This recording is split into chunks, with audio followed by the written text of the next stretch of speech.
Good morning dear students. In our previous video, we have discussed about the stomach, how digestion of food takes place in the stomach. Now, in this video, we will discuss about the digestion in small intestine. From the stomach, the food goes to the next part of alimentary canal, that is small intestine. Small intestine is a coiled structure and a long narrow tube-like structure in the form of coil.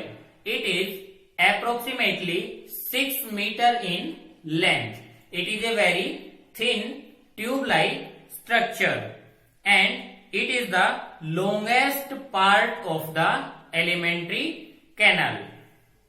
Also, the digestion of food is completed in small intestine.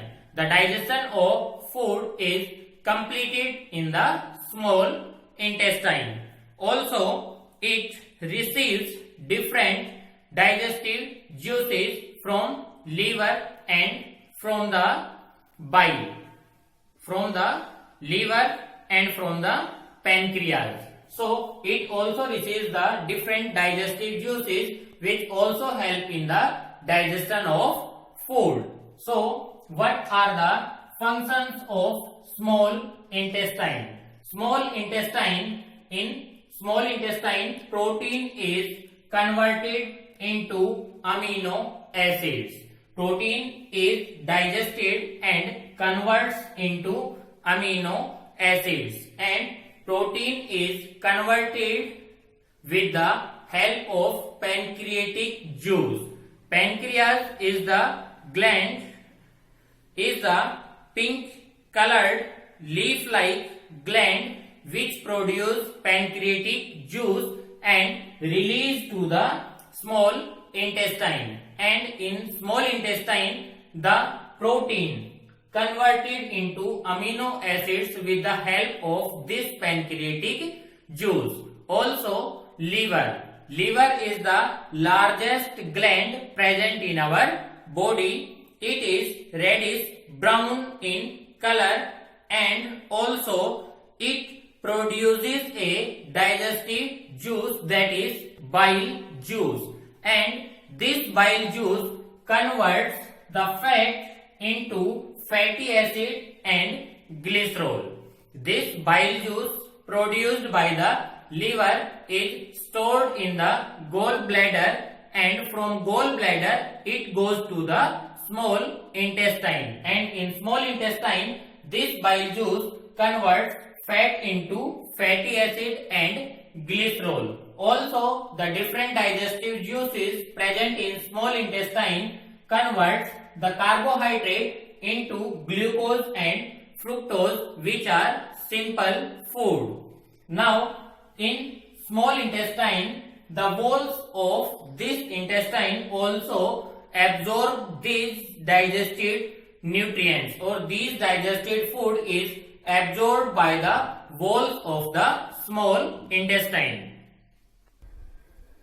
Our next topic is absorption of food in small intestine. How absorption of food takes place in the small intestine. The inner lining of the small intestine has thousands of finger-like outgrowths.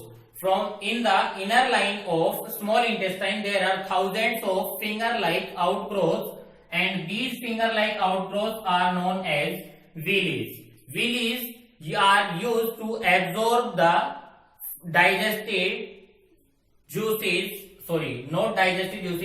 absorb the nutrient from the digested food.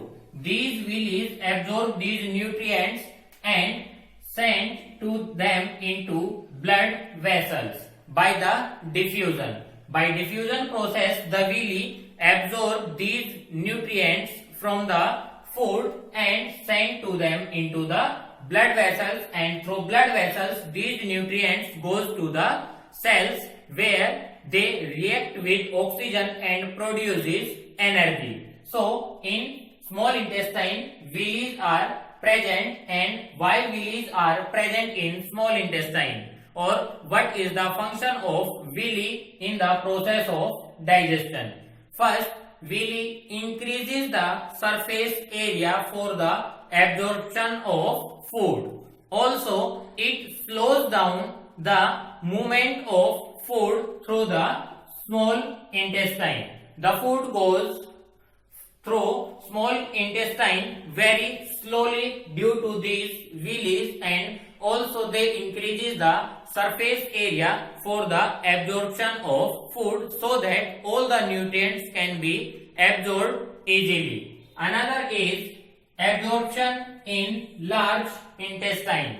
Large intestine is also a tube-like structure which is a part of alimentary canal. It is about 1.5 meter in length, and this absorbs the water and some salts from the undigested food. The undigested food have water and some salt dissolved in it. So this large intestine absorbs these water and salt from the undigested food. Now the small intestine has a length of about 6 meter and large intestine has a length of 1.5 meter. Then why it is said to be small intestine and why it is said to be large intestine? Because the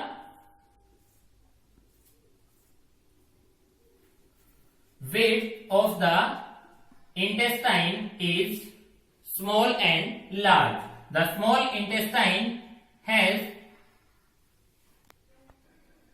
small diameter and the large intestine has larger diameter. That's why it is known as large intestine, and due to the small diameter this is known as small intestine, but the length of small intestine is greater than the length of small intestine. After absorption of food, these food nutrients are used by the body, and this process is known as assimilation. The glucose is used for getting the energy, and the excess glucose is stored in our body. The amino acids absorbed by the process of absorption is used to make new cells and also help in repairing the damaged cells. The fat is stored in fatty tissues in our different body parts. After that, the next and last process is digestion. The undigested food is stored in rectum and released through the anus from the body. Now let's discuss about the digestion of food in the ruminants. Ruminants are the organisms which eat mainly grass. They are known as ruminants, or we can say they have a rumen present in their body are known as ruminants. The stomach of the ruminants has 4 chambers. Their stomach has 4 chambers that are rumen, reticulum, ompsum, ammochum. This is the real stomach. This part of their stomach is the real stomach. So what is rumen? Rumen is the part of their stomach in which they store their food. Say they eat their food, after chewing they swallow their food and stored in the rumen. In the rumen, the partly digested food is stored, and the partly digested food present in rumen is known as curd. Curd is the partly digested food present in the rumen, that is known as curd, and from rumen it goes to reticulum, and after it goes to reticulum it comes back into their mouth. They chewing again and then goes to the next chamber. From this stomach it goes to their small intestine and large intestine, and through rectum and anus. Through anus, they remove the undigested food. Also, at the joint of small and large intestine, they have cecum. They have cecum in their body, and in cecum a bacteria is present. That bacteria help in the digestion of cellulose, and that bacteria is known as cellulose digestive bacteria. Cellulose digestive bacteria is present in the cecum in the ruminants, so they can digest cellulose also. But in human beings, this cellulose digestive bacteria is not present, so they cannot digest the cellulose and cannot get energy from the cellulose. But ruminants can digest cellulose with the help of cellulose digestive bacteria, so they can get energy. They get energy from the cellulose. So this is all about the nutrition in animals. Thank you. Have a nice day.